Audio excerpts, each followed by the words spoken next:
பசங்க மேல கை வச்சாதானே தப்பு. ஆமா.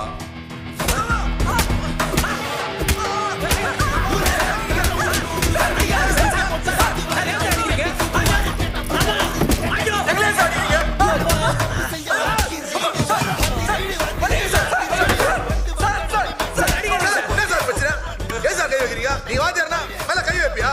நாங்களே இங்க வாதம் தான் ஸ்டூடெண்ட் அச்சாதான் பிரச்சனைன்னு சொன்னோம். அதுக்கு எங்களே அடிக்கிறா. ஆமா